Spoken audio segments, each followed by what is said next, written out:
Hey there, YouTubers. Summer's coming. It's time to start breaking out the fruit beers. Tonight I'm going to take a look over Moosehead's Light Lime. I introduced this one around June of 2009 to compete with the likes of like Bud Light Lime, Miller Chill Lime. It's done pretty well for itself. When it first came out, it was almost impossible to find this one in store shelves. They were having a lot of trouble keeping this one in stock.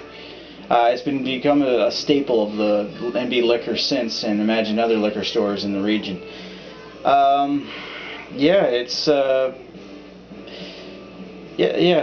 Moosehead's tried to recreate that success, somewhat unsuccessfully. The now discontinued Moosehead Light Blackberry, and this year's horrid Moosehead Light Ginger.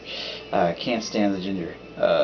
Honestly, they should have gone with like Molson's or Miller's Lead and gone with the lemon or a lemon lime flavored beer. But I digress. Yeah, let's take a look at the smell. I've already got it poured. When it was first poured, it had about a finger ahead at the top of the glass. Died off really quick, as you can see. Color-wise, it's kind of like a straw yellow, slightly deeper yellow than your typical light lager.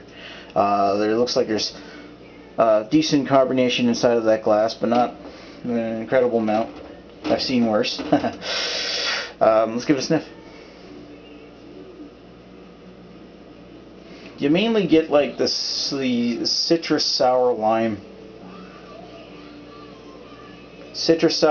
and you get a little bit of soda water. There might be like some faint hints of what you could call a beer, like hops and maybe a bit of malt or something, but like pale malt. But there's almost absolutely nothing. None of it comes through due to how intense the lime is. And it's not to say that the lime is intense on that one. It's like a mildly sweet, like citrus sour lime, but it's powerful enough to obscure any kind of other smells, because I mean Moose Light didn't have much of a smell to speak of whatsoever anyway. Yeah. Let's give it a taste.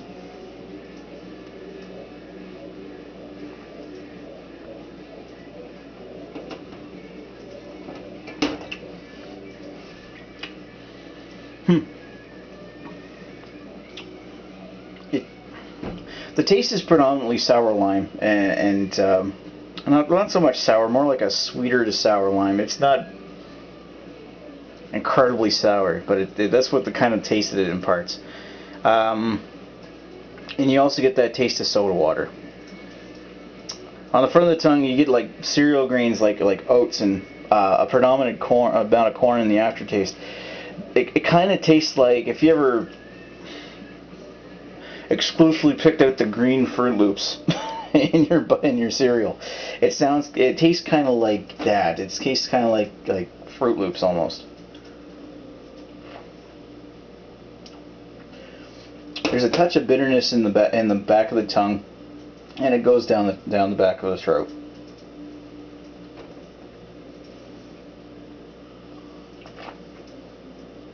Yeah, but that's pretty much it. More toasted grains in the front, and a corn kind of aftertaste comes out. Bready corn comes out in the aftertaste, with a bit of hop bitterness in the back of the tongue. Yeah. As for mouthfeel, it's not too over the top carbonated. It's nice and clean. Yeah.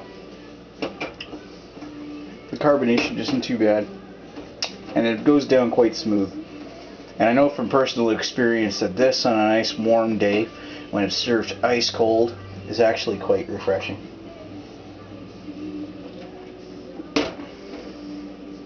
Yeah, that's pretty good. I mean, what can I say about this beer? I just gotta say, this is my favorite of all of the lime beers I've tried so far, and I've tried quite a few. However, the style in general is somewhat of a mediocre beer anyway. I mean, it's a macro lager with some fruit flavor added to it. It's not like it's brewed into the beer itself. It's the best, in my opinion, for what it is, but what it is a mediocre beer to begin with. So it's...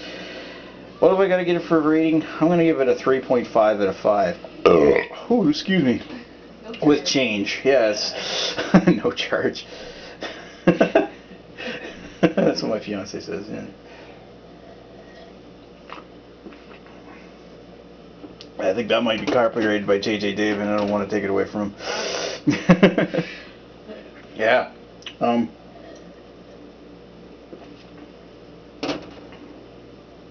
Yeah, that goes down pretty good. Yep, 3.5 out of 5.